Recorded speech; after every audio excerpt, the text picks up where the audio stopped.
Yo, Beth, that shit crazy. On a Tuesday, it's All Even with your boy Barry Grant.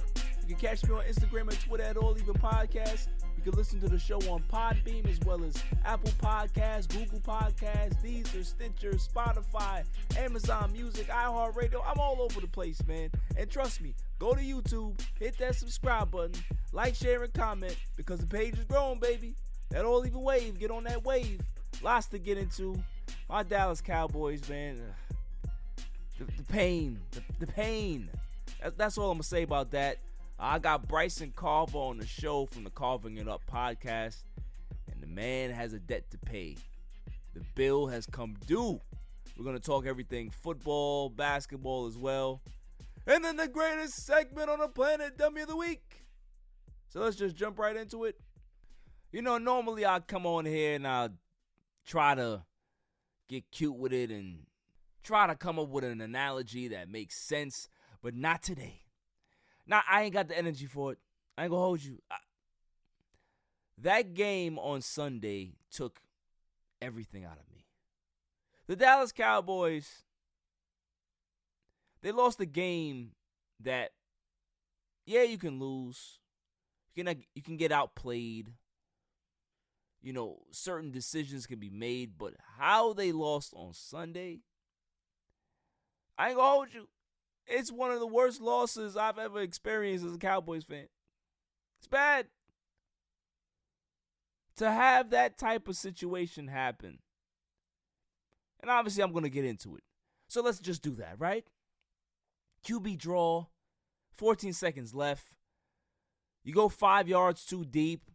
And then you don't know to give the ball to the ref. But let's dial it back, right? How did we get here? How did we get into that situation in the first place? Well, I'll tell you how we got into that situation. Dallas defers instead of taking the ball and scoring. Because for whatever reason, Mike McCarthy believes that he has a 2000 Ravens back there. Mike McCarthy believes that it's fine. We don't need to take the ball and set the tone because we haven't done it all year, right? We don't set the tone. We're always down big points.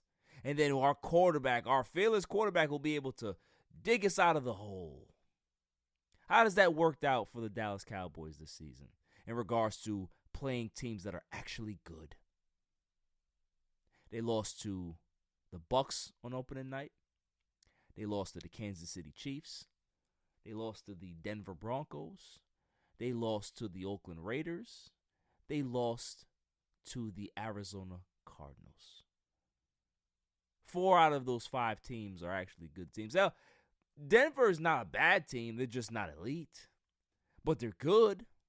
They can game plan for you. This is the problem that I'm having with Dallas right now. Is that after a loss like that, where the San Francisco 49ers rush the ball, you can't stop them. Deebo Samuel is doing all the things that Deebo does. Jimmy Garoppolo has a perfect first half and then falls off the table in the second half to give Dallas a chance to even get back into the game. Where do you go from here? Where do you go? Dan Quinn possibly is going to get a job in this cycle. After the performance that Kellen Moore put on, I don't think anybody wants him, so he'll stay. Mike McCarthy has gotten reassurance from the front office that he's not going anywhere. So how does this team get better? Here's my answer. They don't. The Cowboys are going to be the same team that they were this year, next year. The only difference is that Dan Quinn won't be there. That edge that he gave the defense won't be there. So this was the year, right? Because Dak's cap hit this year was team friendly. All the guys you got on 1-year deals on defense that need to be signed back. Dalton Schultz is a free agent. There's so many question marks. Where do you fix this team? Jerry Jones himself is confused. Jerry Jones is not a man of few words, Jerry Jones will tell you exactly what's on his mind. Jerry Jones didn't have anything to say on Sunday. That's how painful this loss was because of the potential that's here. We've heard all year, oh, Dak is this, Dak is that. He's having his best year of his career. That's why he's getting the big bucks, $75 million a year, to not know that you have to give the ball to the ref. That's what we're paying for. An offensive coordinator that refuses to take shots downfield. A head coach that doesn't understand clock management and doesn't really preach defense because the team led the league in penalties. Had 14 penalties on Sunday. Tied a franchise record. All of those things. What is going to change next year? Nothing. McCarthy's still going to be there. He's going to be a year older and no smarter. Kellen Moore is going to be there. Another year pass. And no braver because he doesn't like to take shots downfield. He's a dink and dump type of guy. Bland offense, predictable offense. What's going to change? The biggest problem that I have with this team that's not an upper echelon team and they're not a basement team, they're right there in the middle. And the worst place that you can possibly be is in the middle. Because the moves that you make, you think that you're a couple of pieces away from contending and being a real Super Bowl contender. And you don't really believe that you're that low to the basement either. You're right there in the middle. Purgatory. It's football purgatory. That's not where you want to be. You want to be somewhere where they can be able to tell you that you lived a good life. That you're that close to nirvana, that paradise. No. They're in purgatory. And it's not going to get any better. Roger Staubach is not running through that door. Brett Favre is not running through that door. You have Dak Prescott. Dak Prescott who continues to make mistake after mistake after mistake after mistake. That 5-yard out that turned into an interception, mistake. Those are rookie mistakes, 2-year mistakes. It's not something that a $75 million man makes. He doesn't do that. You don't see Brady make those type of mistakes. You don't see Aaron Rodgers make those type of mistakes. Patrick Mahomes. Russell Wilson. No, we have Dak Prescott. Dak Prescott needs things to be perfect. Perfect defense. Make sure the offensive line is clicking.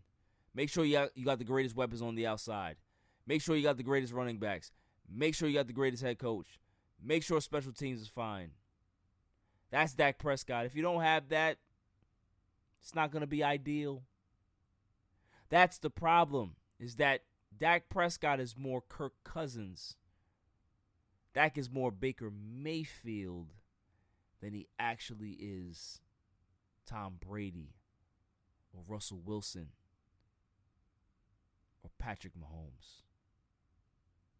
So what do? How do you get better when the guy making the decisions behind center continues to make the same mistakes? Blames the refs. The whole team does that. And that's a problem. That's a reflection of the coach. We've heard all year, oh, it's the referees, the coaches, referees. Mike McCarthy's talking about referees. When they lose, it's referees. When they win, it's not the referees, right? Referees didn't help you win. No. Yeah, Dak Prescott echo those same BS nonsense at the press conference. Talked about, credit to the fans for throwing bottles at the refs. Later came out and apologized today, so shouts to him for that. But that's what it is being a Dallas Cowboys fan. It's the excuses. When things go wrong, it's the referees, we got jerked, did this or that. But do we ever actually look at ourselves and say, you know what? We put ourselves in this situation. The fact that we spotted them so many points, why are we shocked? Why are we ever shocked?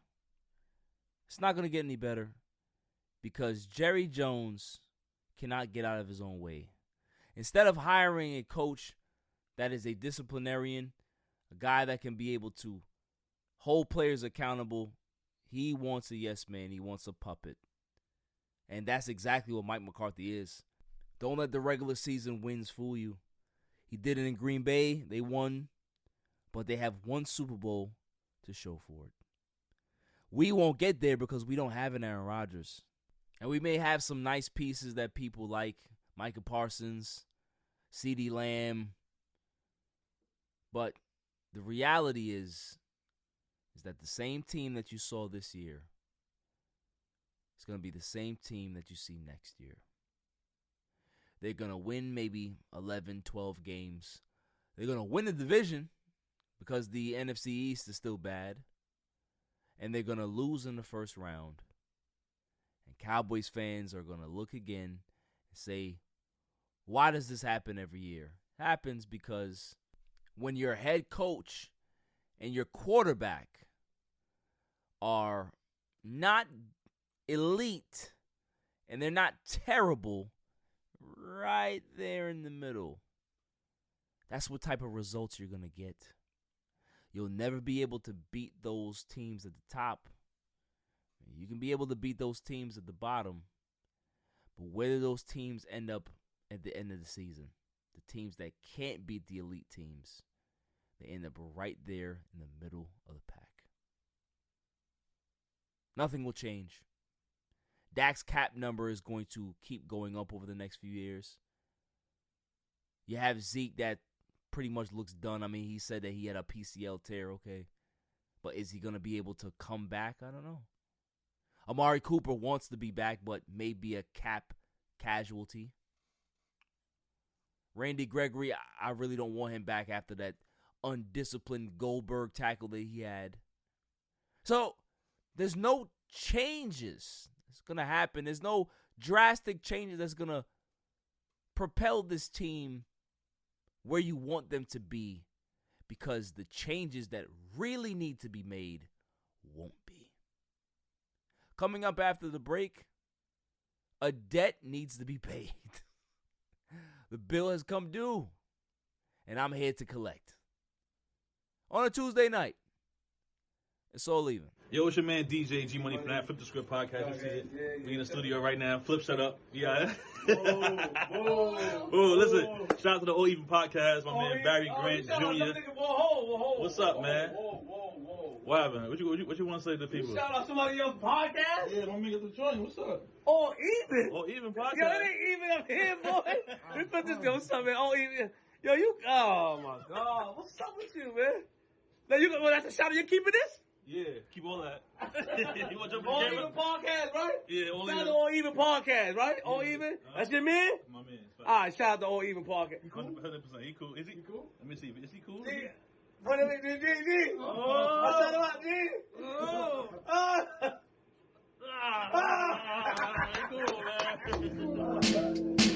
Welcome back, y'all.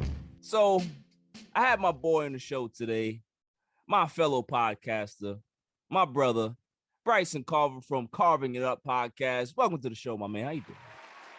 I'm doing okay. I mean, I can't say I'm overly excited about being on the show, but hey, you know what it is, what it is. Why? Can you tell everybody why you're not excited to be here tonight? Well, I proposed a bet 10 months ago with Barry after Dak Prescott's contract was signed. And I said, okay, Barry, because he was on the show soon after. And I said, if Dak Prescott leads the Cowboys to the conference championship game, Barry has to go on my show and praise Dak. And if he doesn't get there, then I got to go on the show that you're listening to right now, the side of the bet you are listening to right now. And I got to diss Dak. Well, we had a little thing added in here, and I can thank my awesome mother for this. And of course, Barry wholeheartedly agreed. If, obviously, as you guys out there know, Barry is clearly from New York. I am clearly not. I'm clearly a Southern boy. And so the bet was not only Barry would have to praise Dak, he'd have to do it in a Southern accent. If I lost, I had to diss Dak in a New York accent, and me being the bonehead I am, I added a 2-minute timer to this thing. So, yeah, that's why we're here, Barry. Oh, man. Listen, I said it on IG. I said it on Twitter. The bill comes due, Bryson. All right? Let's get this over with. I told you this would happen, but you didn't want to listen. So, Bryson, let's start this off by saying, the Cowboys, they end up having a terrible performance against the 49ers. They don't score 20 points. They only score 17 points. Dak Prescott has a very uneven game. I was very upset. I didn't think he played well. I don't think he deserved a 20-something QBR anyway. I think it was about 15, possibly. So what are your thoughts on Dak Prescott's performance? And please articulate in the New York accent that I know you can do so well. Here's the thing, Barry. Dak Prescott, first of all, is like a brother to me. I have loved this young man since he was at Mississippi State when he was bowling out with the Bulldogs. And he's been a Dallas Cowboy for 6 years now. But I got to keep it real. He was terrible against the San Francisco 49ers. Terrible? Terrible. Horrible. 29 QBR, a passer rating of about 70, barely threw for 250, and threw a terrible interception on 2nd and 28 in his own territory. You cannot get outbowled by Jimmy Garoppolo, okay? You can't. And I got lots of other things to say about the Dallas Cowboys, but Dak, I love you, my man. And I know you apologized after your post-game comments the other day. But you got to be better. You have to be better. You cannot, on a quarterback draw, slide 5 yards further than you should have, bump into the official, and then blame the official. You didn't hand him the ball. You gave it to your center, Tyler Biadasz, instead of to the umpire. Unacceptable. And you have the audacity to blame the officials and to condone fan assault of the officials. It is disgusting. And I almost threw up after the game, Barry. I nearly threw up. And so to Dak Prescott, I love you, man. You must be better. And now my 2 minutes comes up. Is that it? Is that all I got to do? Oh, my goodness. How bad was it? You sound like a 70-year-old Italian man. That's what you sound like. Was it that bad? That was pretty bad. So it's what I get. I deserve it. I appreciate it. I appreciate the fact that you manned up, man. You lived up to the bet. This was great. I waited a long time for that, and man, it was well worth it. It's well worth it, man. All right, now it's business as usual. Let's go. Here we go. My goodness. Listen, I should ban that hat from the show. Should ban it from the show. Now, listen, let's go ahead and get into some Cowboy questions because I have a lot of them. First off, if you're taking the pulse of Cowboys Nation right now, I don't think that there's a loss in the last 20 years that feels this bad. Like any Cowboys fan that I talk to, they are in the dumps right now. Like most of the time we lose, better luck next year. We'll be back next year. A lot of people still have that optimism, but for me, it feels worse today than it actually felt when they lost. And I said it on Twitter. I said it to 𝐤𝐤𝐤𝐿. Shouts to 𝐬𝐤𝐤𝐿. That this is worse than the Dez catch, no catch to me. It's way worse. Okay. Because of the expectation. Like that year, we weren't supposed to go 12-4. That was a surprise out of the blue. Nobody expected the Cowboys to be that good. This year, I think a lot of people picked the Cowboys to go far. They thought the offense was great. Hell, they had the wide receiver core as like top 3 in all of football before the season started. So my question to you is, how should Cowboys Nation feel right now? Should you feel optimistic about next season, or should you really feel like we're not going anywhere? It's just going to be the same old story. Well, I mean, if I had to, if you asked me to describe how I'm feeling about next season in one word, it's really a 3-letter word: meh. Yeah. Because you made a good point about this feels worse than the Dez Bryant catch no catch game. After that game, it's like, and listen, people out there who listen to Carving It Up know I am not one who blames refs. That's not what I do. Right. But in that game, you feel like, okay, we put out our best effort and we got jobbed, with 4 minutes left. But you're like, okay, this came out of nowhere. Romo sort of revitalized his career. At least it appeared at that point. You got Dez, who's arguably the best receiver in football at that point in time. You got a defense that, took steps in the right direction. You're thinking, okay, we'll be back next year and let's run this thing back. 2016, kind of the same deal, right? You go 13-3 with a rookie Dak and Zeke. You fall short against Aaron Rodgers and the Packers in the playoffs. But you're thinking, look, we did this with rookies. Okay, the future is as bright as it can be, right? Like Dak had a great year and Zeke was unbelievable. And it's like, okay, we went toe-to-toe with, at the time, the best quarterback in the game. We can keep, we can build off this and maybe win some championships in the next, 6 to 7 years. And then this go around, it's like, how many teams in these playoffs were healthier than the Cowboys? I mean, like outside of Keanu Neal, they were all pretty much there, and Right. Michael Gallup, obviously. Right. But everybody was there. You obviously come off a dominant win over your hated division rival the week prior. You're feeling good about the offense. The defense had been playing lights out for the last month. And they come out predictably, hindsight's 2020, but predictably flat. Right. And at the end of the day, and I looked at their 2022 opponents, their home schedule outside of about 3 games is a piece of cake. They play the NFC North and the AFC South. Road games are brutal. And so when I look at it, I'm like 10-7, 11-6 out against San Francisco or against the Rams in next year in the first round. Right. There's nothing. What am I supposed to build off of? Right.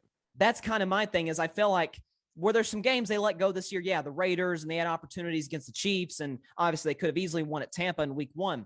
But for the most part, you're like, okay, 12-5, all the ups, all the downs. You'll take a 12-5 record and obviously winning the division, and that's what you get out of it. And I got to say, I've never seen a more solemn Jerry Jones after a loss ever. I mean, he looked drained. Yeah. And his press conference was, surprisingly short.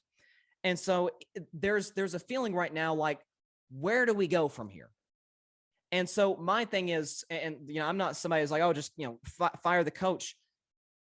Mike McCarthy, this has been his story going back to his days in Green Bay. Obviously, clock management. We don't have enough time to get into all those instances. You have the fact that we saw in Hard Knocks, horrendous motivator. I mean, can't motivate a squirrel to eat a nut, as the old saying goes. Harry High School and Johnny F around. It's like, what are we doing here? And so you got that, you got the fact that, again, you play in a bad division and you take advantage of it. But once you face teams that actually have good rosters and good coaching, nothing. So that's kind of my thing, is where do we go from here? And I got to be honest, I'm not really sure what we do outside of maybe, and I'm not even sure if this fixes all the problems. You got your next head coach in the building. His name is Dan Quinn. But outside of that, Dan Quinn's probably going to get hired by Denver or somebody, and that's going to be it. Yeah. I mean, you pretty much summed it up, is that I don't see anything changing next year. I think it's going to be more the same. Whether they go 12-5, whether they go 11-6, they're going to be somewhere there, and we're going to win the division because the division is not ready to come back yet. It's getting there. I do believe that the Eagles will be better. I do believe that the Skins will be better. Oh my God, I said Skins. The Washington football team, excuse me. Might be the Commanders soon, I think. Right. Hearing. Commanders, whatever they want to, incinerators, whatever you want to call them, right? Yeah, no kidding. But I think that they're on the come up. The Giants is going to take a little time for them because but outside of that, I don't see Dallas being better than anybody else. And that's the problem. It's either, like we all know in football, in sports, not even just football, you're either the best of the best or you're the worst of the worst. You don't want to be in the middle. No. Because there's no room for getting any decent draft picks. There's no room for getting any decent free agents because you have to spend like a contender because you think that you're that close. You think you're more closer to the top than you are on the bottom, when in actuality you're just there. So that's where Dallas is that they're right in the middle. And that's purgatory. That's football purgatory. It is. That's where they are. That's where they're going to stay because Stephen Jones just came out and said that Mike McCarthy is safe. Nobody's going to hire Kellen Moore after what they've seen. Dan Quinn is the most valuable person that we have on our coaching staff other than Bones Fossil, and he's going to be out the door. There's no scenario that Jerry Jones can keep Dan Quinn unless he wants to stay. Right. That's the only way he's going to stay unless he wants to. There's no amount of money that Jerry can give him. There's no title that Jerry can give him outside of head coach that will make him stay. Even if you say, okay, hey, Dan Quinn, you're going to be the associate. Doesn't matter. That's not going to make him stay.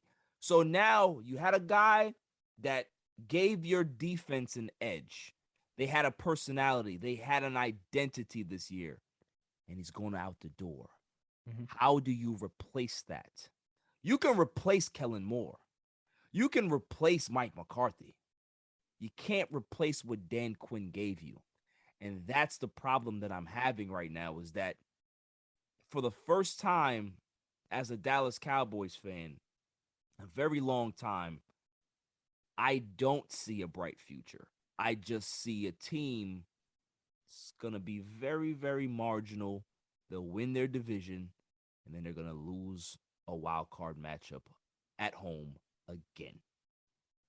Probably against an NFC West team. And I want to address some of your few points. You know, you talk about you either want to be at the top or you want to be at the bottom. You don't want to be in the middle. It's football purgatory. And here's why that is. If you're at the top, obviously you have a clear path. It's championship or bust. It's Lombardi or bust. That's where Tampa and Green Bay and Kansas City and Buffalo and teams like that are. Right.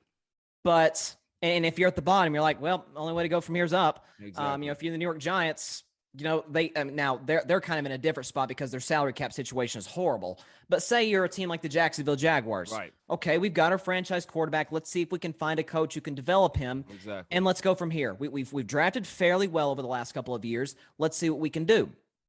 And so, like you said, if you're in the middle, you're sort of in undecided territory. And it's even more complicated for the Cowboys because, look, and he's talked about this before, Jerry Jones has said, look, I'm not going to be here forever. I got to see myself. I got to see another, Lombardi trophy in Dallas. And I think in his mind, he wants to expend all the resources possible to get that. But the problem with Jerry is, and I've said this for years, he will never, at least since Jimmy Johnson, there's only been one exception. It's been Bill Parcells. Right. He'll never hire a coach he can't control. Correct. Never. That's why Brian Flores, Lord, I love Brian Flores to come to Dallas. He would never hire him. Right. It would never work. And to your Dan Quinn point, and there's a couple things I want to address about that. You said he gave the defense an edge, and he did. Like, Micah Parsons, Trayvon Diggs, the two most statistically productive players on that defense, they talk about Dan Quinn like he's their dad. I mean, they love him. The players love him. They talk about, he's like your crazy uncle. I mean, the team gravitates towards him. Think about the 2013 and 14 Seattle Seahawks defense. Remember the Legion of Boom and Bobby Wagner, just stacked defense. And they were outstanding. And they were still good. But when Dan Quinn left, it was never really the same. Right. Now, there were some injuries in there, obviously, but that never had that same we fear you type of defense. I agree. And something else as well. Last point about Dan Quinn. Remember when Mike McCarthy got COVID? Dan Quinn slides in a big game for the Cowboys against the New Orleans Saints. They had just lost 2 straight. They needed this one. Now, Dallas's offense wasn't great. Their defense was. You know how many penalties the Cowboys had in that game, Barry? 0? 5. Wow. 14 in the biggest game in for the Cowboys in years. 5 with Dan Quinn at head coach. And there was a different energy. There was kind of a loose feeling about the team. And so that's kind of my thing is he's got all the qualities of a head coach. The players love him. He's right there. The guy, everybody, he and Brian Flores are the most sought after candidates. Well, Brian Flores is on the market right now. Dan Quinn, a couple offices, down the hall. You've got him in your building. You're depressing me. You're depressing I'll stop. me. I'll stop. You really are. Because all right. I just need to know let's just think from a rational standpoint, right? Because a lot of times we're fans, we don't think rationally. Like we just want to, okay, team loses, fire this guy, get rid of this guy, right? Yep.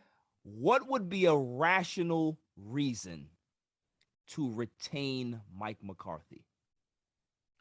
From the Jones perspective, and look, I kind of get where they're coming from here. They say, hey, look, 2020, we dealt with injuries to our quarterback, offensive line, defense, the whole bit. Our defense was historically bad. Yes. We win 6 games. We doubled our win total in 2021. Now, me personally, do I think Mike McCarthy was the reason for that? Absolutely not. No. But that might be the way they're thinking because his tenure in Green Bay started, kind of the same. I think he went like 8-8 or something like that his first year in Green Bay, and then they won the division the very next year. So maybe they're saying, hey, if we give him 4 or 5 years, maybe that 5th year finally we'll get to win a Super Bowl. But I just don't think that's the reality. And not one of the 12 wins, which is, hey, that's a step below, the team that won the most games in the league this year. That's the Green Bay Packers. You won 12 games. Not one of those games can I say Mike McCarthy won that game for the Cowboys. Right. You can say that about New England. You can say that in Kansas City, in Los Angeles with the Rams.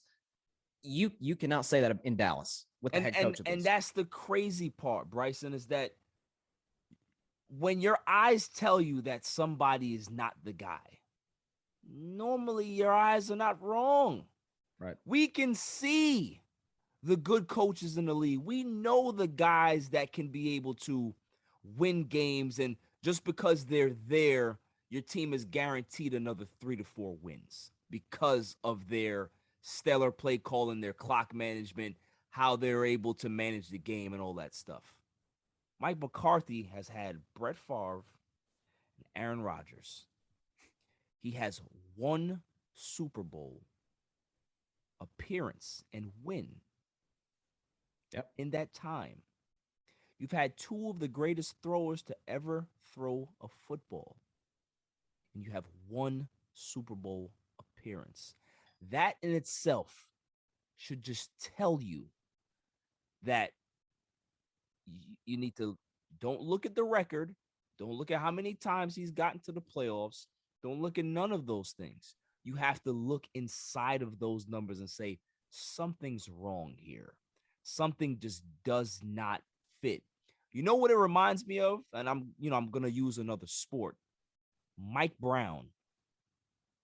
Cleveland is exactly. As much as I like Mike Brown as an assistant for Golden State, Mike Brown is not a great head coach.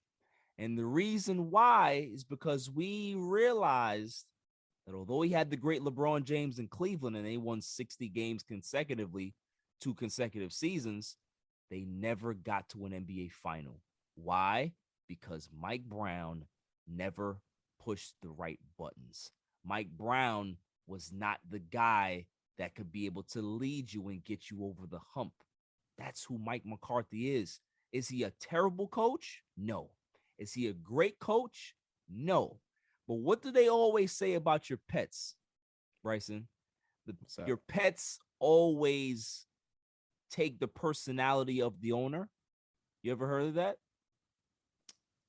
Seems like I have, yeah. Well, if you haven't, that's the saying. What have the Dallas Cowboys looked like? They have taken the personality of their head coach. They're not terrible. They're not great. They're right there in the middle. And the worst place you want to be as a team, going again, is in the middle. The worst place you want to be as a head coach is in the middle, because there's no going up. You're just there. So, yeah, if you want a coach that can be able to get you a couple of wins, and possibly get you to the playoffs, go ahead. Mike McCarthy's your guy. Mhm. He'll definitely get you there. You're not getting any farther than that. That's Right. the problem.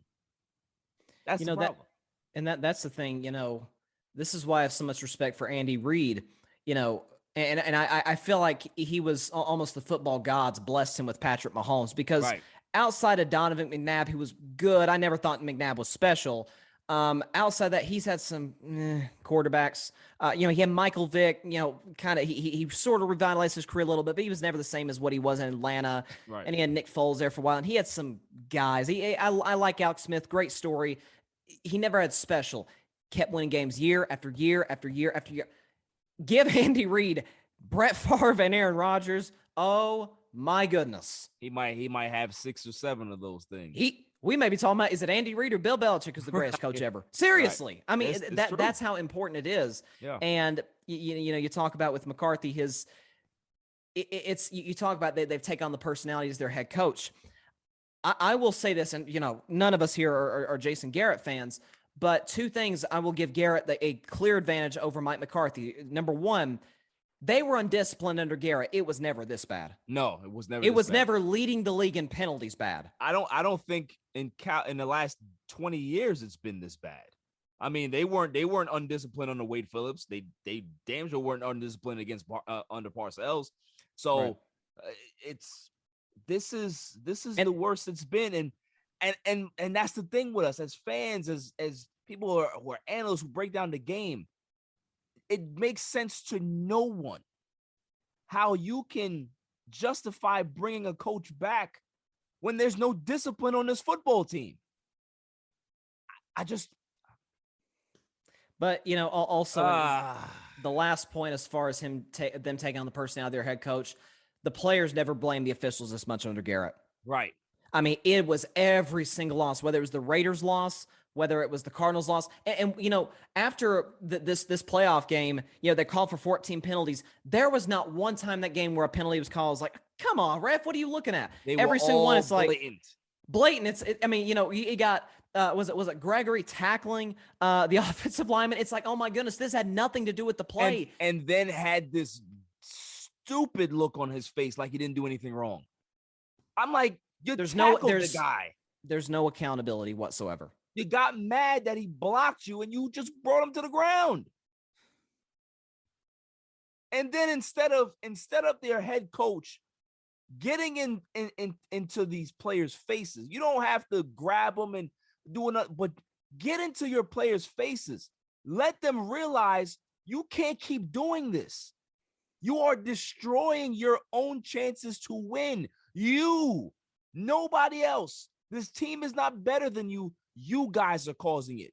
They don't have a head coach that can do that. He just stands there. There.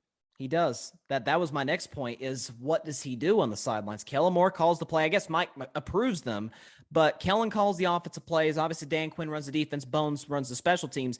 If there was ever one moment in that game Sunday that I said this on my show that perfectly sort of represented Mike McCarthy as a head coach, at least with the Cowboys, it's after they beautifully run that fake punt with Brian Anger. They get the first down, and it is chaos. On the sideline after. Nobody knows what to do.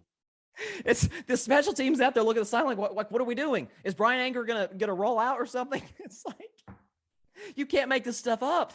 Oh, it's horrible. It is depressing. It is. I'll reiterate, I don't know where we go from here. I really, really genuinely don't know where we go from here. I'll tell you where we're going to go. We're going to move on to the next topic because I can't do this anymore. We're even going to talk about Dak or anything? No, listen, Dak had a bad game, okay? Yeah. You already know how I feel about Dak. But if you want to talk about, all right, we'll go and talk about it, and then we'll move on. Okay. Dak, I think Dak is who he is, Bryson. I don't, you call him special. I don't see special. I think he's good. I think he's very good. I think he's a great person, first off. I think he's a very good leader. I think he holds himself accountable, but he's not going to be any better than what he is. And what I mean is that You look at Kirk Cousins, right? Kirk Cousins every season, 4,000 yards, 20-plus touchdowns. He'll have single-digit interceptions. But no one ever calls Kirk Cousins a great quarterback. No one. Because your eyes tell you differently. Okay, he doesn't make big throws in certain situations. And, I just, there's just something about him that just doesn't scream elite quarterback. That's the vibe that I've gotten from Dak Prescott from day one. I think he's a franchise quarterback. I think he's a guy that is a great leader. I think he can be able to get you to the playoffs. I think that he can be able to pass for 5,000 yards and maybe pass for 45 touchdowns in a season, give or take if the offense is great.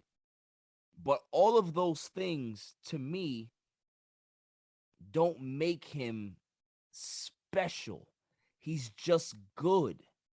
And the problem that I have with him is that when he makes these mistakes, I've said it already on my show about Dak, is that as good as he is, he continuously makes these mistakes that makes you scratch your head and make you say, these are year 2 mistakes you still are making. You can't keep making these mistakes if you want to ascend and really call yourself an elite quarterback. What I saw in that game was a guy that had a very uneven game. That interception that he threw with the 5-yard out, and he threw it behind him. Mm-hmm. Bad decision. Then you do the QB draw that's not your call. Cool. But then you forget to not give it to the ref. These are little things that you have to be spot on with. If everybody else around you screws up, let them do that. But don't be the quarterback to screw up. That right there is because you already know it's the most important position on the field. And when things go wrong there, it's very hard to overcome that. And a lot of times in this Dak era, they've had some decent games, yes. But they play from behind a lot because for whatever reason, the offense starts slow. And Dak has been the quarterback since that time, and I've always seen that. They start slow. I don't get it. Maybe there's something missing. I don't know, but there's something that just doesn't click. And to me, that's what doesn't make him elite. That's just the way I see it, man. Yeah, I hear your points. My thing is, here's what I mean by special. And look, I'm not saying intangibles are like the only thing that matters. If that's the case, it's important. Yeah. Yes, like that. If that's the case, Jay Cutler wouldn't have been in the NFL, and Tim Tebow's a first ballot Hall of Famer. You know what I'm saying? Like tangibles are the most important thing. You got to be able to play.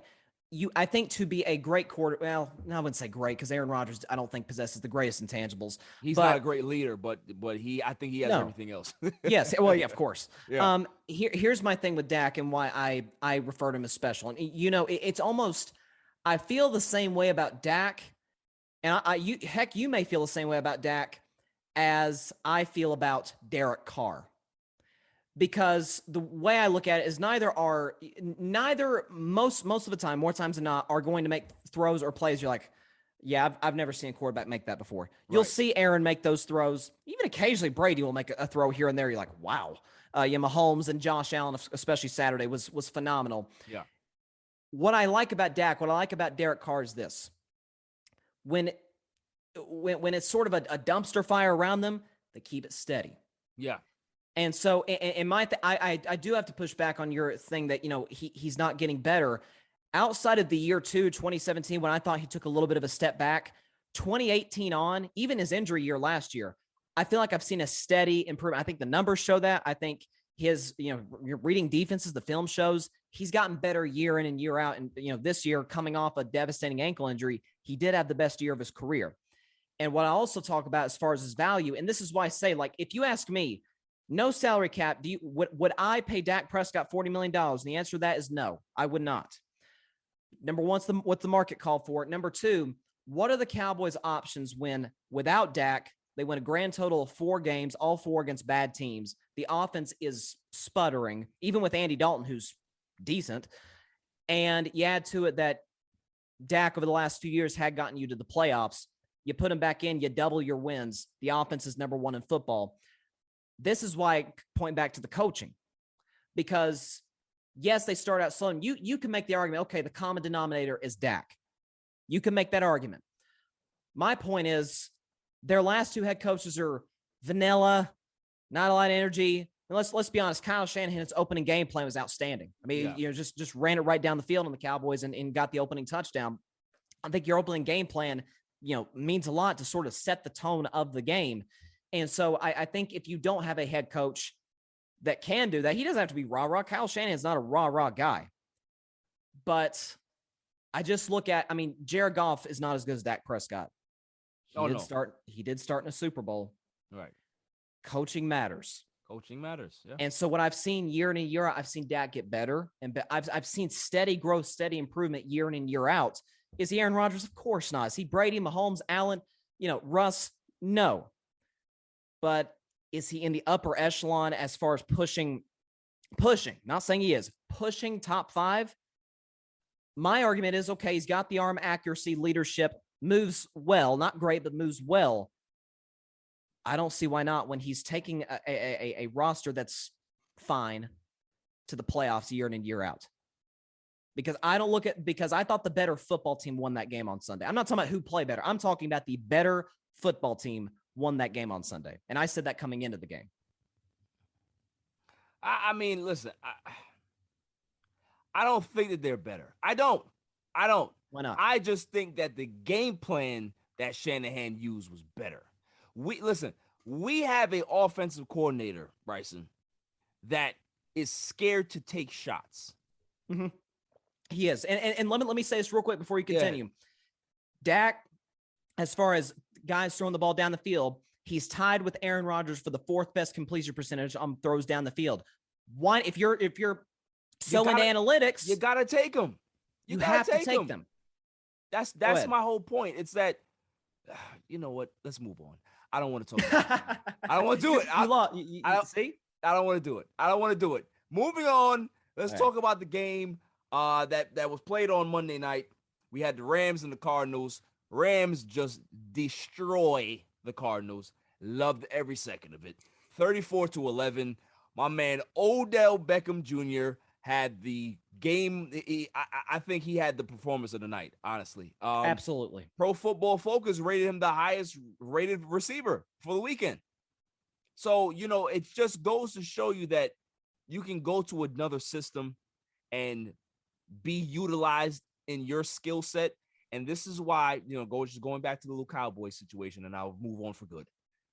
How Sean McVay uses Odell is how Dallas should be using CeeDee Lamb.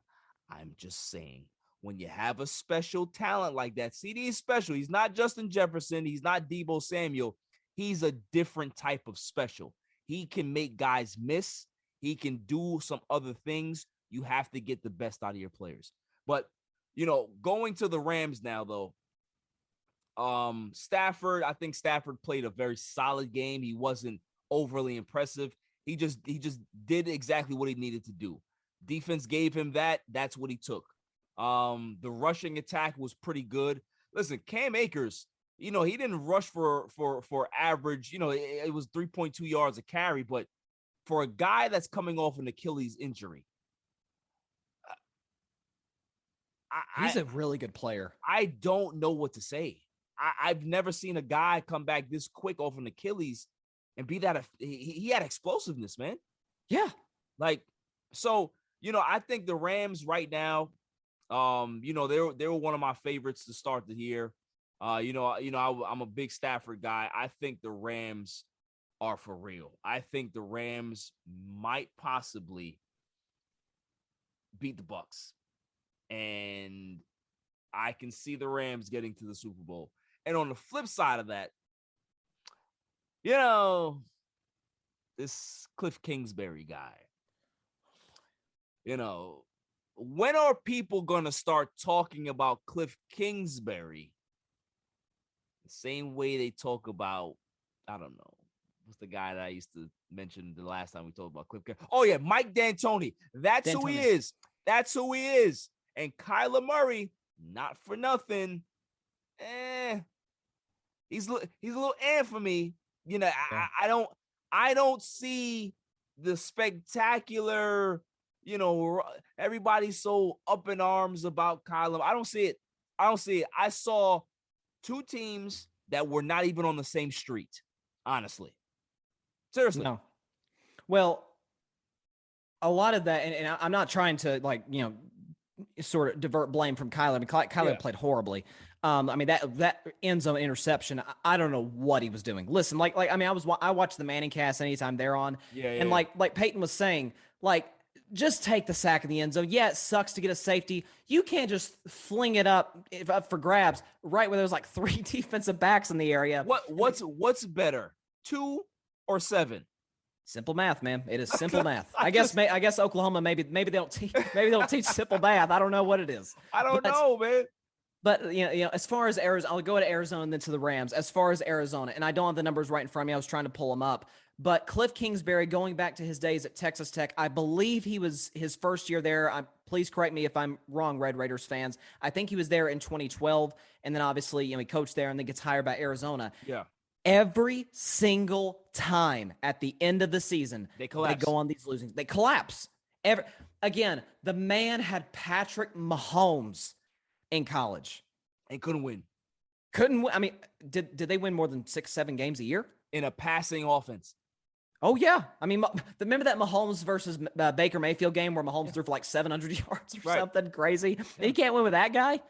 So, and I think Kyler's a special talent. I think as far as, and it's almost sort of the Mike McCarthy weird thing, since Kyler got there, they've improved their wins every year from 2019 to now.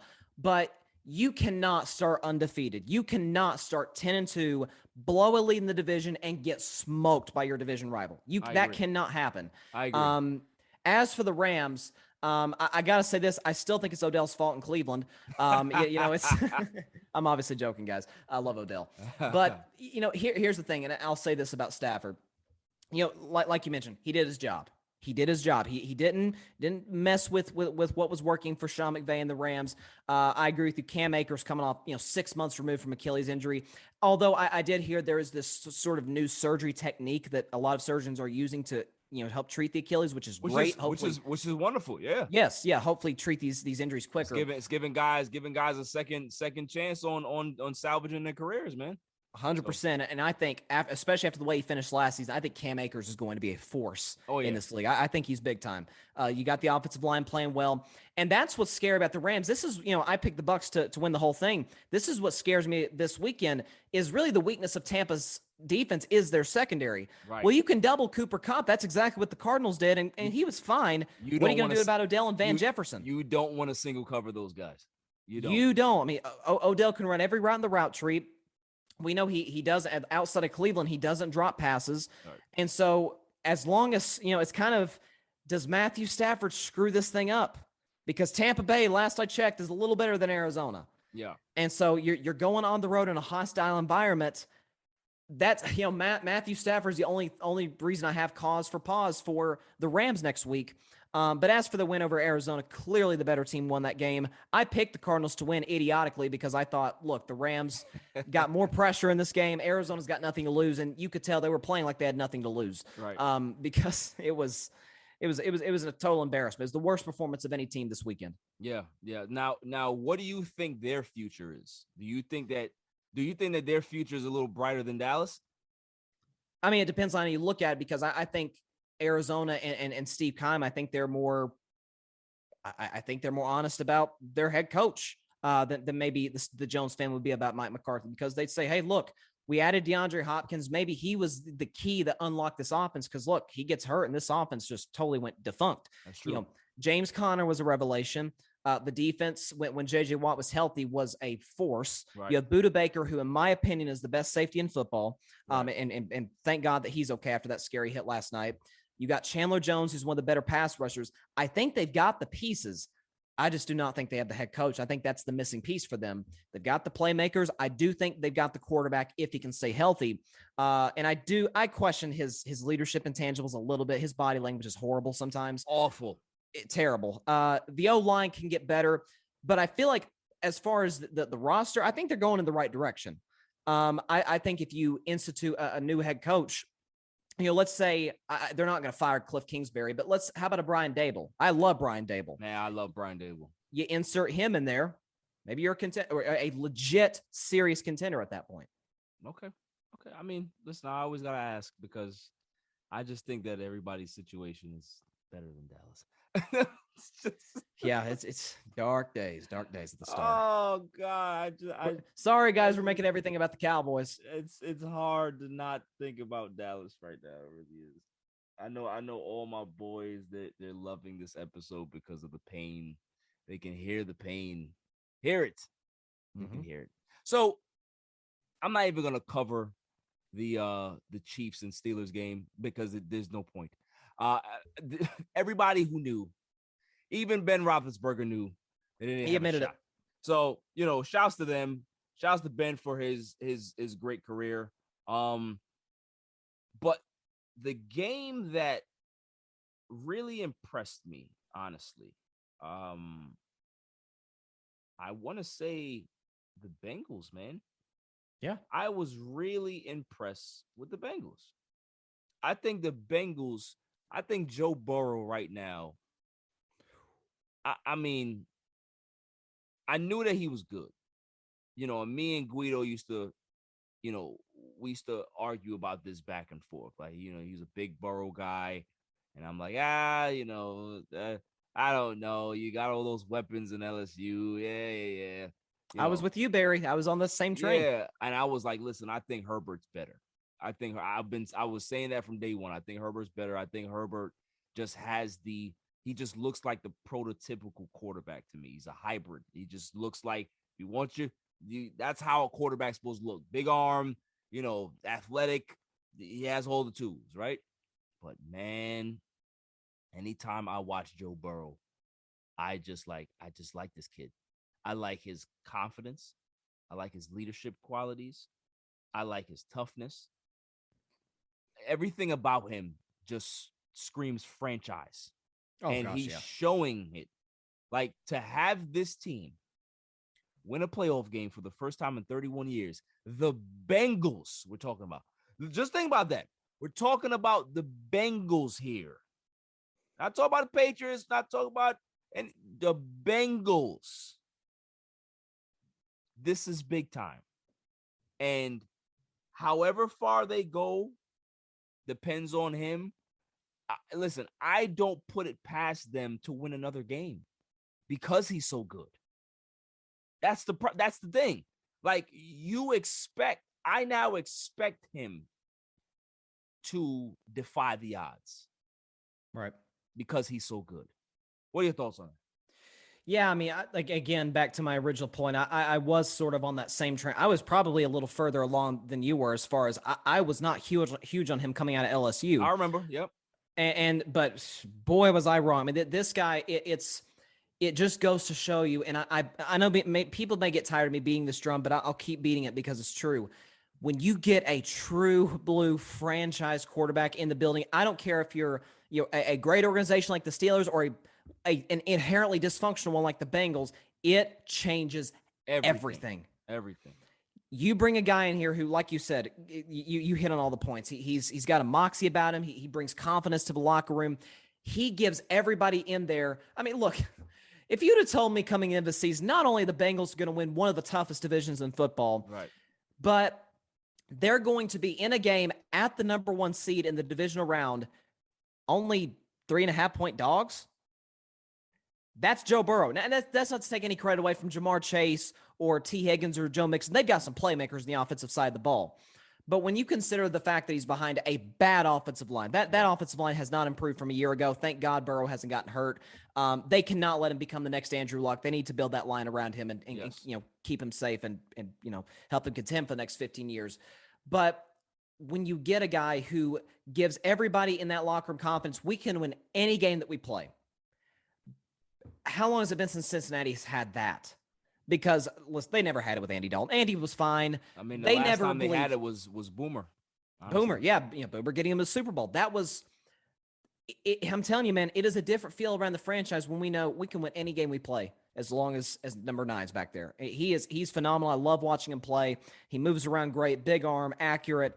I can't wait to watch this game against Tennessee on Sunday. I'm favoring the Titans, but man, I wouldn't put it past Burrow. Wouldn't put it past him. Yeah, I'm not gonna lie to you. I think I'm going Burrow. I'm not gonna lie. I think I don't blame you. I am going Burrow because the thing is, Tannehill's he's gonna give you a bad one.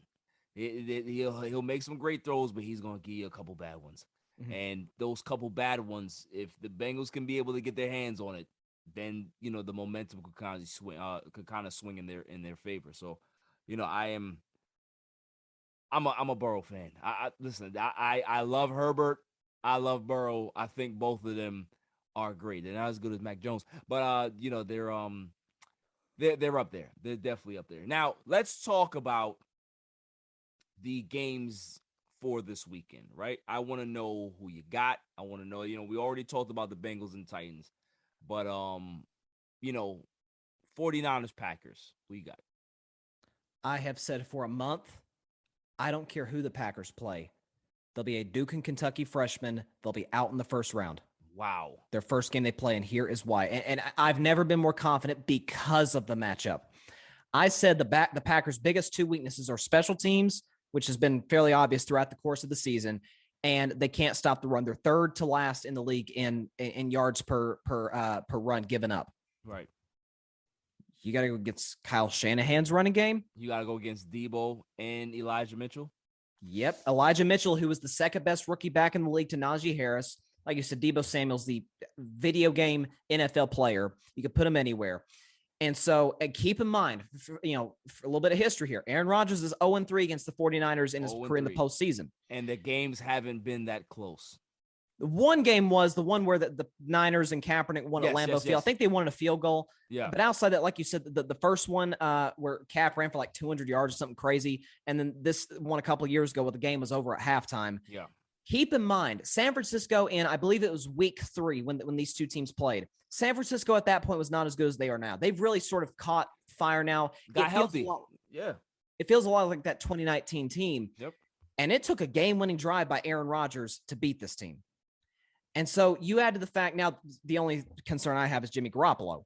That whole time I was watching that game on Sunday against the Cowboys, I was sitting in there with my sister. Why must you bring this up? I'm just serious. I'm just saying, talking about San Francisco.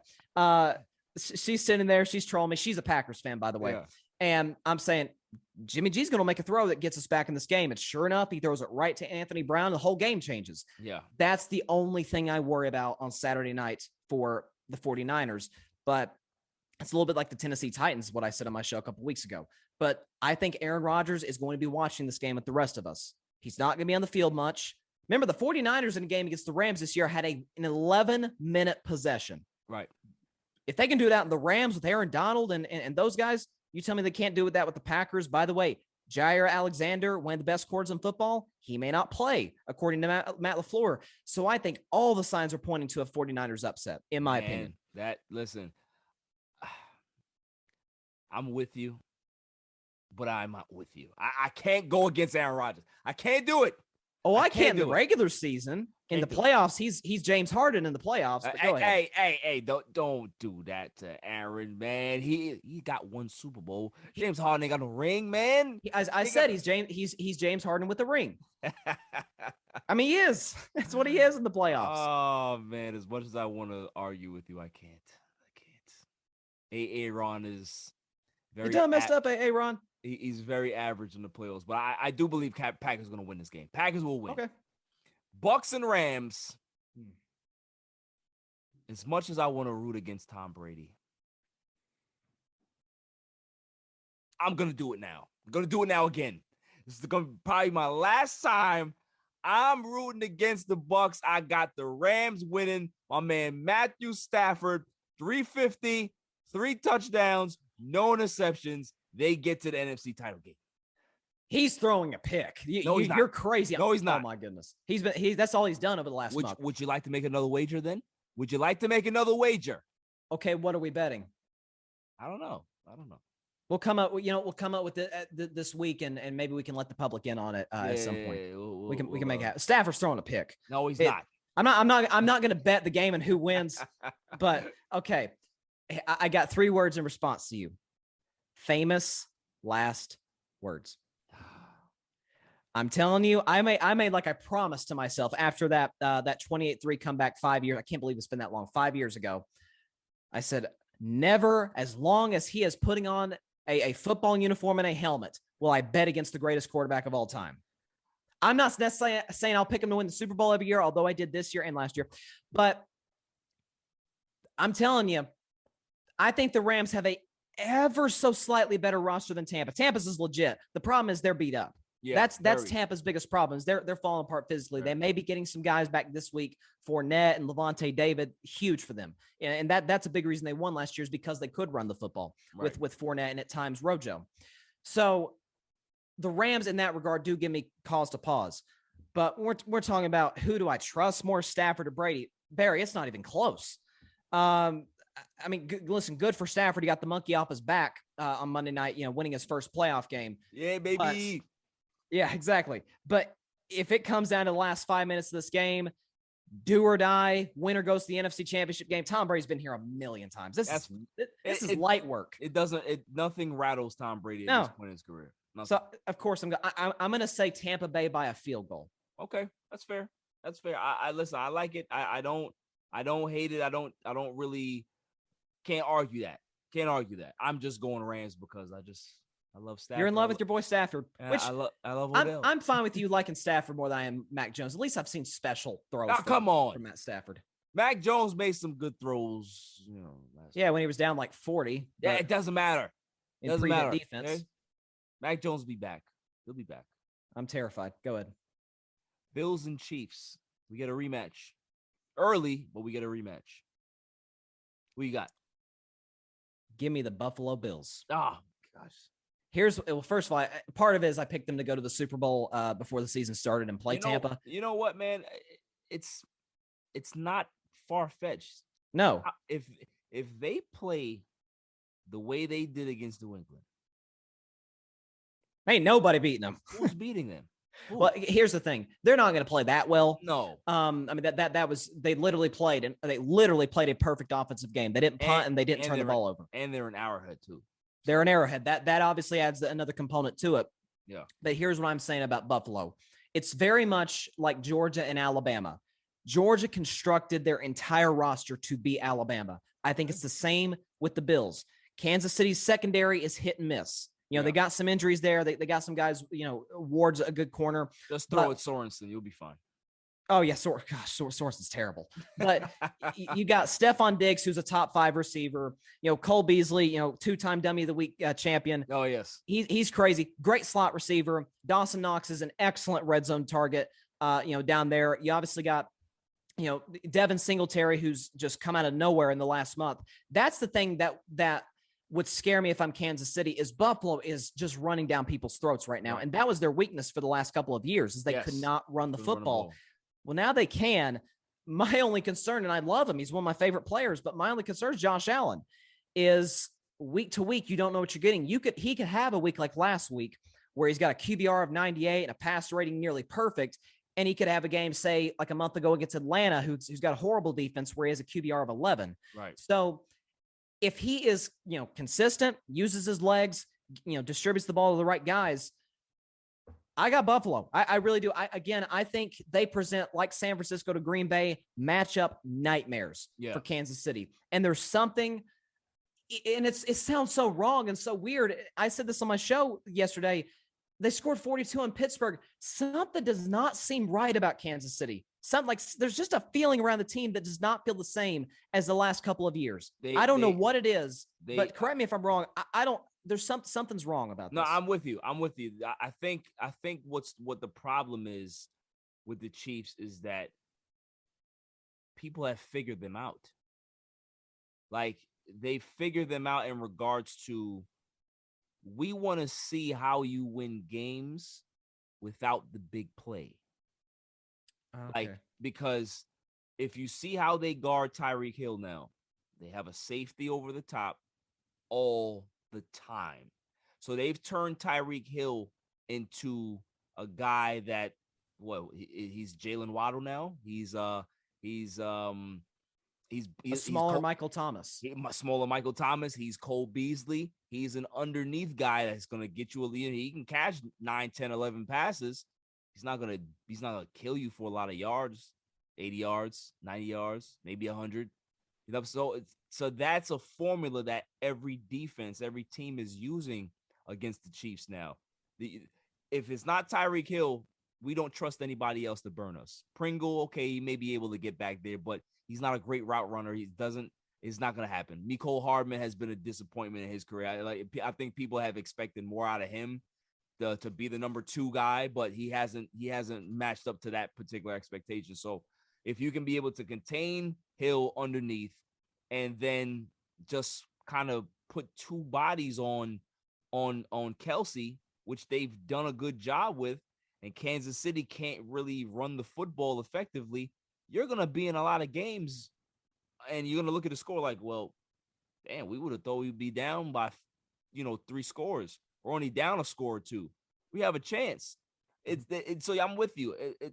There's that big play ability that's gone from this team this year.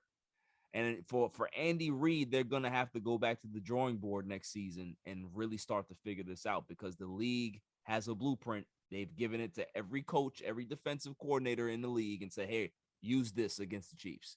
Because I think universally, and this is, I don't know if everybody feels this way, I think universally people like to stick it to Kansas City because they're so arrogant. And I think because they're so arrogant, every defensive coordinator may call the next one and say, hey, you guys, I heard you guys got the Chiefs this week. Here, I'm sending you this particular playbook to use. Just stick it to them for me. Because they've rubbed a lot of people the wrong way over the last few years in regards to how, what they've said. And I think it matters. I think you see how they've been played this year, and it shows. It shows. They remind me almost of a functional Philadelphia in a way, because remember Philadelphia after that Super Bowl, they wouldn't stop talking. Right. And for Kansas City, that's a good point you bring up, because I remember talking about this on my show a year and a half ago when they did beat San Francisco. You had guys, I think it was like Chris Jones going the old LeBron Heedle squad, not 1, not 2, not 3. And calling themselves a dynasty. I'm like, I'm not saying you're not great. To me, I've always classified dynasty, win 3 championships in like 5-6 years. That exactly. Or be, and you could say this about Kansas City, but they only got 1 title, like the Spurs, for example. They never won back-to-back. Always be in the picture. Yeah. Get to the, get to their, and it can't be 5 years. It has to be 10 plus. Yeah. Yeah, You know what I mean? it does. And, to me, the perfect game plan, you said, that they put a safety on the top to stop the big plays with Tyreek.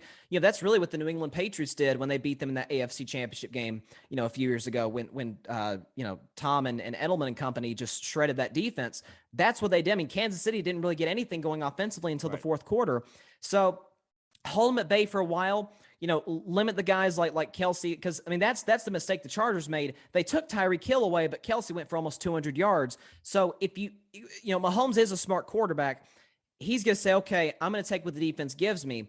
And so maybe that's the weakness for Kansas City, is they're not a methodical offense. Maybe that's sort of the next gear that they need to reach. And I think the reason why is because I think Andy Reid kind of shot himself in the foot, so to speak, in regards to the draft. I think that they thought that Clyde Edwards-Helaire was that guy. He's not that guy. Nah. He can be there as like a change of pace back, but he's not a between the tackles guy. Yeah, they need themselves a bruiser between the tackles type of guy. And if they get that, the offense will start to open up. That play action pass will start to open up. Then Tyreek Hill can be able to get open. But if people don't trust the running game and they don't care about play action, it's like, okay, give it to the running back. He's going to get 3 yards and that's it. We can be able to contain him. There's no threat of a play action for with the Chiefs right now. And that's the problem, is that they're a little one-dimensional. One-dimensional. So when you go against good teams, they get exposed. So, we'll see, man. I think Buffalo definitely does have a chance. If I'm going to say who wins or who doesn't, I love Mahomes, but I do agree with you. I think even though they're at Arrowhead, I think Buffalo, the way they're playing right now, I think that they slightly edge the Chiefs. I think like 27-24 Arrowhead. They pull it out on the road. I got you. I agree with you. Yeah. I agree with you. I'll say by a touchdown. Yeah. Now we're gonna shift gears. We're gonna shift gears to the NBA. There's been some talks today about my Los Angeles Lakers that Frank Vogel is on the hot seat. He's been told, and I think this was, at the start of the season, that if they struggle over X amount of period, the whole staff is gone. That's what they were told by management. So he's literally on a game-to-game evaluation. What are your thoughts on that particular strategy? And if they do fire Frank Vogel, where do they go from there in regards to who takes over? Let's talk about their strategy first. First of all, I think it's a dumb strategy. Listen, I'm not somebody who's been like a Frank Vogel, defender. I don't think he's a great coach. I've always said, remember we talked about this last year in the playoffs, his real bugaboo has been organizing rotations. Right. But my thing with Frank Vogel is nobody's talking about, Frank Vogel's the problem until number 0 walks in. Now he's the problem. And so, I mean, listen, I know you were talking about social media. How about Mark Jackson? Look, as a Warriors fan, I've been saying, for years, why is Mark Jackson not getting, a shot? I think he absolutely deserves another chance in the NBA. But no, I do not think Vogel's the problem. I don't think, if you look at the Lakers roster, I told you from the beginning of the season, it's an old roster with a point guard that is not a winning player. That's the issue with the Lakers. And obviously your second best player is, as I call him, AD, always down. And so that's the issue with the Lakers. At some point, there's got to be at least a little bit of accountability with the players. Like, I don't think this is a coach problem. I think this is a player's problem. I mean, that's a fair point. I will say this, is that I don't agree with Stephen A. Smith much. He's one of my idols, but he was spot on with this assessment.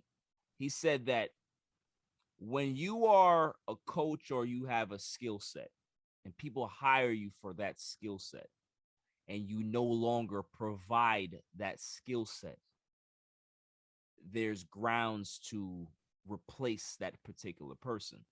Frank Vogel is a defensive coach. Frank Vogel got hired to be a defensive coach.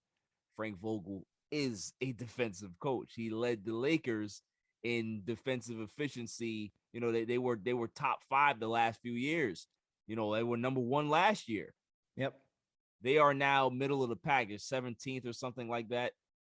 That right there is showing you that, of course, you can talk about personnel. You can talk about injuries. You can talk about all of these things, players that don't fit. But if you can't do what we hired you to do, that gives the organization the out, right? So even if it's unfair, even though he's not to necessarily blame for all of it, that's the organization's out. Because let's think about it. Frank Vogel won a championship, right? Normally when a coach wins a championship, they get a 4-year extension. Frank Vogel got a 1-year extension. They never believed in Frank Vogel. The reason why is because when they hired Frank Vogel, he was not their first choice. They wanted Monty Williams. Monty Williams went to Phoenix. They wanted Ty Lue, but they wanted Ty Lue on a short deal. Ty Lue wouldn't do that. So then they turned to Frank Vogel, who was willing to accept the 2-year contract. That's why they went to Frank and told Frank, we're going to hire your assistant coaches. You're not going to be able to hire your own staff. Okay, I'm fine with that. So he took the job having 2 hands tied behind his back. He won a championship, and it still hasn't changed their mind about him. So they're just waiting to fire him. I'm not one of those people that advocate. Well, sometimes I do. I can't even lie. But But in this sense, I think they're in the right. I think that Frank Vogel, even if it's not his fault, there's a time where your voice gets phased out of a locker room. And it's possibly that time because this is a roster, Bryson. It's an older roster, older players. I think there's different things that motivate older players. They already been through it. They've been to training camps, hundreds of them. They know that it's all about playoffs. They have to rest their bodies for playoffs. It's not a big deal to struggle or have a low period in the regular season. Well, the Lakers are in a situation where if they don't play well, they might not be a postseason for them, right? They need a head coach that can be able to stand there in front of every single one of those veterans, Dwight Howard, Russell Westbrook, Carmelo Anthony, LeBron James, all of them, and say, you guys need to get your heads out of you know what? You know what I'm saying? Get your heads out of your asses, and you need to play. You need to prove to everybody that you guys can still play at a high level and not just come in the room and say, do you see my Hall of Fame resume? You guys are not supposed to just lay down tonight. No team is laying down against the Lakers because they don't fear the Lakers. They don't fear the resume. They don't care about what's on the back of your basketball card. They don't care what your 2K rating is. They don't care what, when you click the profile page on 2K, you can see all the awards and stuff. Nobody cares about that. Nobody cares about that. That's what they need. They need a coach that's going to kick them in the ass. And they don't have that. They don't have that. No, you're right. So that's one of the reasons why I say that Frank Vogel, it may be time for him to go. Because if you can't motivate these guys, what's the point? What's the point? You're just there. You're just there. But I would ask you this question also, the driving force, the organization, the driving force, the only reason the Lakers, let's be real, are even relevant this year is LeBron James. Yeah. Since, let's talk about his legit championship contending year starting in Miami. Yes. When at any point in LeBron's career has he had a guy who, is going to kind of get in people's business? I think, what's his name? That's it. Ty Lue kind of, but I think LeBron and Ty Lue had a certain amount of mutual respect for one another. Well, the reason why I say that is because Ty Lue, because they had that mutual respect, Ty Lue was able to get into his face. Because there was a lot of times that Ty Lue called him out on the sideline, him not playing defense, him not running back on defense. And the other players saw that, and they were like, well, if Ty Lue can be able to do that to LeBron, he's going to chew us out. There's never been a coach other than Ty Lue that has done that to LeBron James. So that's why I say that they need another Ty Lue. I got you. Yeah. I feel you. Spoelstra is a good coach. I like Spoelstra a lot. Yeah, Spoelstra is really, really, really knowledgeable, really smart, but he's a lot like Frank Vogel. His rotations are very questionable. They were very questionable in those Miami years. He's very low key, very, cool and calm.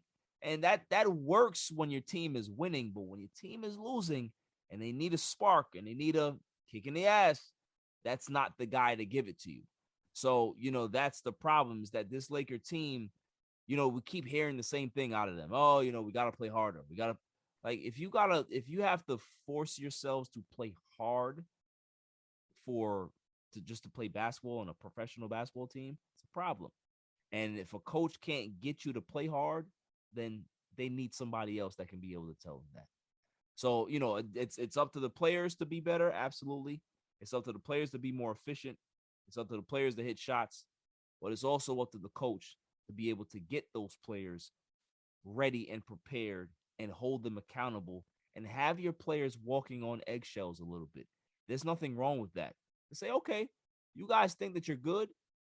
If you go out there and give me half-ass effort again, I don't care what your contract looks like. I don't care how much money you're getting. I'm going to bench you. And I'm going to let management force me out. But I'm not going to ruin and sully my reputation for you guys. If you don't want to play hard, then I got to do what I got to do. That's what a coach needs to do. If you don't want to do what you want to do, that's fine. They may not trade you. They may fire me. But guess what's going to happen before they fire me? I'm going to make sure that I get players on that court that are going to want to play hard. Period. Lakers, are you listening? Because you could kind of use this a little bit. I'm not gonna lie. You could listen. You need to fly out to LA to the crypto.com arena and I don't know, speak to the team or something or speak to Vogel. I don't know, speak to Jeannie Buss because that's I think I agree with you because at the end of the day, we talked about with the team in North Texas. There does need to be a certain amount of accountability, and.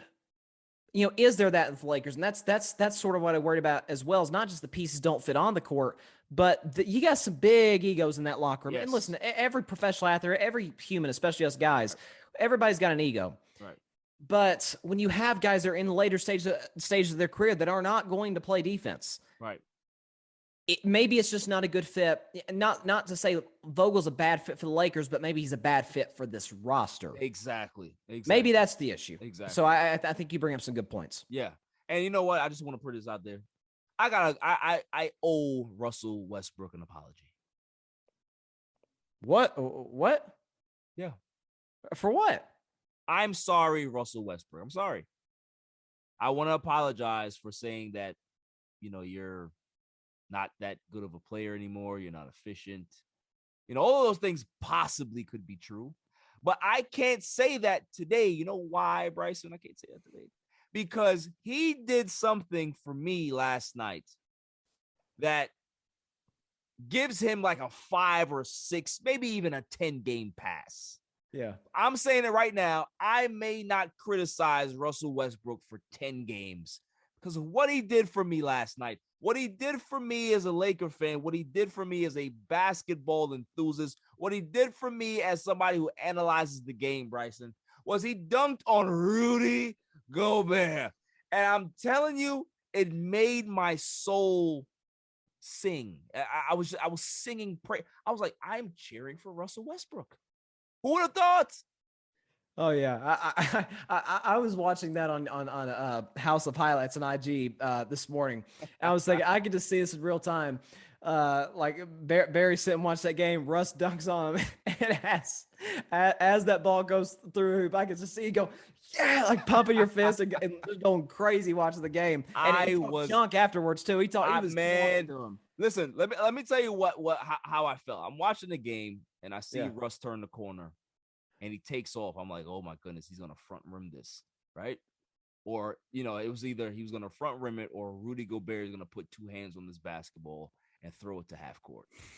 And then it goes in. I'm like, I love this guy. I felt the love for the first time for Russell Westbrook. So Russell Westbrook, I'm saying it right now. Thank you. I apologize. I'm not saying 10. I think I'm going to walk the 10 back. That's a lot. You will get a 2-game pass from me. I don't care how you play tonight. Okay, you play the game after. 2 games, I'm not going to say anything bad about Russell Westbrook because what you did, you put Rudy Gobert on a poster and God bless you. All right, the basketball gods bless you because it made me feel that much better about myself. Thank you, Russell Westbrook. Wow. Something I never thought I'd hear before. Yeah. There you go. Yeah, I had to get it out of there. So basically, you're messed up, man. Your hate for Rudy Gobert is stronger than your objectivity for Russell Westbrook. I'm a sick man, Bryson. I'm a sick man. Yep, there's certain things that get me going. And that right there, I could forgive Russell Westbrook for a lot of things if you continuously dunk on Rudy Gobert. That's what it takes. You can have, go ahead, turn the ball over tonight for 12 times. That's fine. It's fine. We can lose the game by 45. It's all right. You gave me. Can't lose by 45. Listen, if it happens, it happens. He dunked on Rudy Gobert. Doesn't matter. Okay. I mean, listen, I'm not a Rudy Gobert fan myself. I mean, I think he's a fraudulent defensive player of the year, but yes, he is. He stole a lot of defensive player of the years from a lot of people. Anthony Davis twice, yeah. AD definitely should have won in 2018. I remember how mad I was when Rudy won that year, but I think there's, if he stays healthy, there's a guy from the Bay Area who's going to take that award this year. I think you're right about that, man. And let's talk about those Golden State Warriors, shall we? Yeah. Do they play tonight? They're playing as we speak right now against the Detroit Pistons. We're up 31-17 right now. So Okay. yeah, it's Detroit. So, it's kind of a take care of business game. Okay, yeah. So listen, they're playing well. They have some injuries. Draymond being out is a big blow to them. But listen, I said that they were gonna go into some type of lull period this season. Doesn't really mean much. Whether they finish 1, 2, or 3, I think they're gonna be a tough out in the playoffs. That's all. Whoa. That's all you're giving us is just tough out. I mean, that's a lot. That's a lot, but usually tough out we reserve for like your 5 or 6 seeds that kind of sneak in there. You're like, oh, you don't want to play them. Look. Just because you guys got off to a hot start and Clay's back and Draymond and maybe the defensive player of the year, listen, I still don't believe you guys are the best team in the league. I just don't. Oh, I'll give it to Phoenix. I'm not mad at you. I don't even care about Phoenix. I don't even care about Phoenix. You know how I feel about Phoenix. They can go 77-5, which they won't because they already have 9 losses. It's impossible. But they can have the best record in the league. Black Cat Paul will not let me down. So yeah, that's fine. It's fine. I know what's coming. I understand it. Golden State, I think Golden State is going to get to the Western Conference Finals. I do believe so. Do they win? I don't know. It depends on the matchup. Matchups really matter. They do matter. So we'll see what happens. I do believe, if they finish with a 2 seed, they're going to have an easier road to the finals than the actual 1 seed will have. So, because they may get Memphis though in that case. And I'm telling you, Memphis. I told you for the season. I liked Memphis a lot. Yeah, I didn't like them this much, but I liked him a lot. Yeah, John Morant is that kid's different. He's special. You know, I love that guy. I've been telling people from day one that he's generational and Zion isn't. So, and he's proving that every time he steps on the court, and Zion is at home eating Frito-Lay chips while he gets fatter by the day.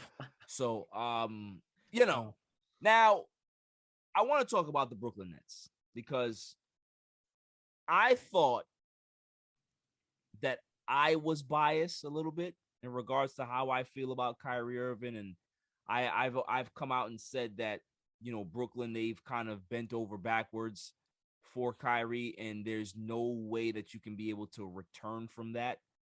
There's no discipline that you can put on Kyrie Irving now. There's nothing that you can be able to do to him. He can take 3 weeks off if he wants to, and you guys will be at his beck and call because you've bent over backwards for him. I thought that I was biased. Stephen A. Smith makes me look like I don't even know what, Bryson. What is going on there? Well, and listen, thank God Stephen A. Smith's doing well health-wise. He had a really scary bout with COVID, so shout out to Stephen A. Smith. Welcome back. Absolutely, making fun of Cowboy fans, of course. In his, of course. But he should have stayed out another day or two. Yeah, exactly. But I agree with you. I've never seen a media member speak out so harshly against the player that Stephen A. has spoken against Kyrie, except for like Skip with LeBron. Did you hear what he said? The latest thing that he said today, or I don't know if it was today. It might have been today. He said that if the Nets win the championship, it's the worst thing that can happen to basketball. Wow, that is a very strong statement. But you know what? Here's the thing with Kyrie. And I said when the news came out a month ago that they were going to pretty much, like you said, bend over backwards, cave into him, say, okay, fine, you can play the road games. I said this is going to destroy their season. Right. Because first of all, and listen, the guys, KD and Harden and Patty Mills and the leaders on that team can say, well, it's not going to be a big issue. But when you go to let's just say you're in a series with, I don't know, Milwaukee, like say they got home court advantage and you've got a game 6 on your home floor down 3-2, your season's on the line and that man's not there. Exactly. You cannot tell me there's not gonna be hard feelings toward him. Because guess what? If they lose, they're going to talk about that. Oh, are you kidding? Absolutely. And also right now too, when KD, the best player on the team by far, who's out for 4 to 6 weeks, I don't think seeding is do or die for Brooklyn. I don't think that's the case. Yeah, I don't think it matters. Yeah. But you do want to build some sort of, camaraderie, some sort of, chemistry with one another. And that was really their issue last year because so many guys did get hurt. Right. But when you talk about your best guys down, you need some dudes to step up. And Kyrie's like, no, I'm not going to do it. Yeah, I'm not going to get this vaccine. I'm good. And it's like, man, this guy don't get it. Yeah. Listen, you're 100% right. And to even further the point, right? Not even just to talk about Kyrie, where we're just talking about the Nets. This new report that came out that James Harden would be open to relocation, that he wants to go elsewhere. Bryson, have you ever seen 3 weird, strange personalities on one team, and you have to rely on these guys? Oh, yeah. The 3 weirdest people on your team are your stars. I mean, it's craziness. They're all, not to this degree, but it's basically like having 3 ridiculously talented Dennis Rodmans, kind of. Yeah, exactly. It's not to that degree, obviously. Not all the way, right. Going to Vegas for 48 hours, but like you said, it's like you begged everyone. You told everyone you didn't work out, you got fat, you burned the bridges in Houston just to get to Brooklyn. Now you're telling everybody that, I'll think about relocation when the time comes. You think about a guy, you saw about the 3 stars briefly. You're talking about James Harden, who we know is the biggest no-show of any athlete in sports in the playoffs, considering what he does in the regular season. And this season, I don't know what's up. Something's off. Well, the hamstring, remember, he tore the hamstring. He did, but is it not healed yet? Listen, when you tear a hamstring, he had a grade 3 tear. That's bad. Yeah. Because the thing is, with a grade 3 tear, you can't work out. You can't do anything. You have to just sit around and let that thing heal. Right. So that's why he looks so out of shape, start the season, and he looks so out of whack. I think he's had some good games over the last 5 or 6 or so. So I think he's starting to round himself into shape. But man, tearing a hamstring is no joke, man. And that's where he was because of the fact that he really didn't do anything that previous offseason because he wanted to get out of Houston so bad. He didn't do anything. He didn't work out. He didn't do anything. Right. And this is the problem that I have with guys like James Harden, is that they will go to those lengths just to get out of a situation that they caused. That's it. So you come to Brooklyn, they sell the farm for you, right? And then you're like, thank you for getting me here, but possibly may want to go to Philly, maybe. I don't get it. But man, Stephen A. Smith, he really has it out for the Nets, and I don't have no feelings either way. I'm fine with it. I tell my friend all the time. Shouts to my man Bishop. He's the only Nets fan that I actually know. He's a real Nets fan too. He was going to Nets games when they were in the Prudential Center, from Queens to Jersey. That's how hot. That's how much of a fan he was. But it's all justified. Every criticism that goes the Nets' way, they bring it on themselves. They brought it on themselves. Instead of being an organization that sticks to your guns, but guess what? They're just like the Clippers. They're when you are a desperate franchise that you haven't won, you will do anything to win. And that means to attach yourself to certain guys that don't deserve that type of power. You will give it to them.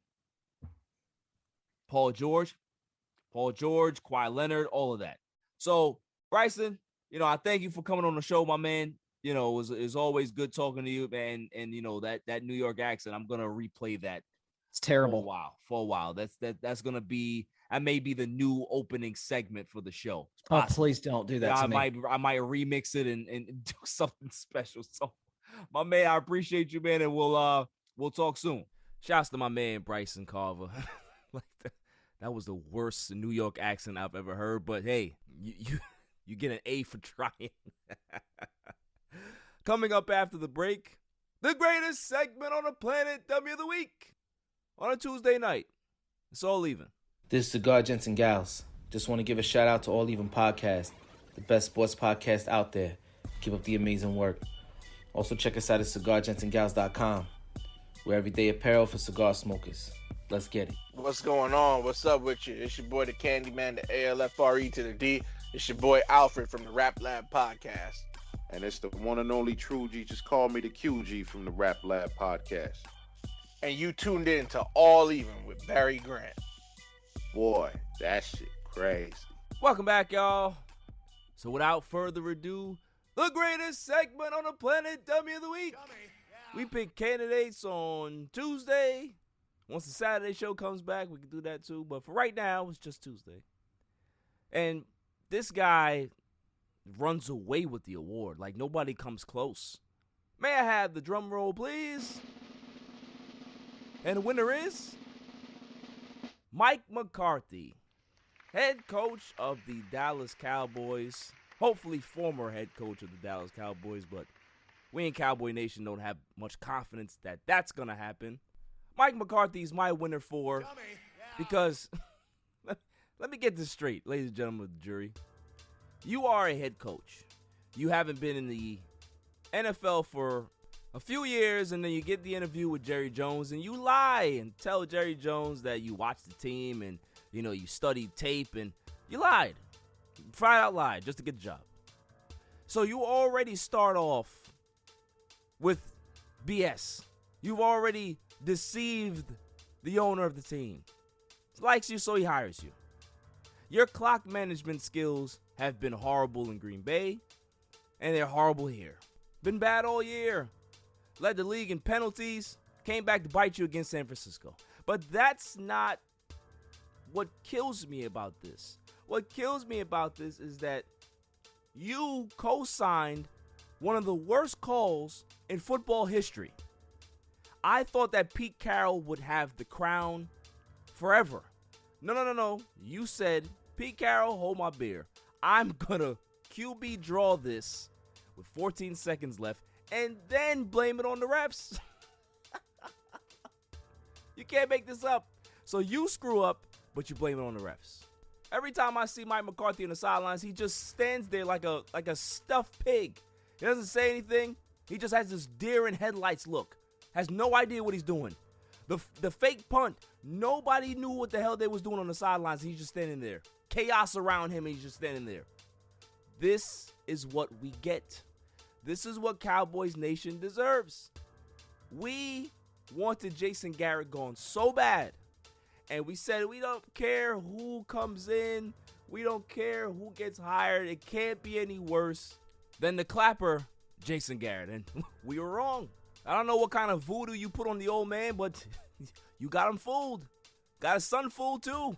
You don't have Cowboys Nation fooled. So maybe this should be reversed. Maybe we are the dummies. Maybe we should be on trial here because we support this team with this coach that's a complete buffoon. And he's going to continue to make bonehead mistakes while he has that look on his face like when your parents tell you to take the garbage out and you haven't taken it out. And then they say, why the hell didn't you take the garbage out? And you have to look like, I don't know. He just has this spaced out stare where you know that he's not there, like he's checked out, like he's in Bermuda.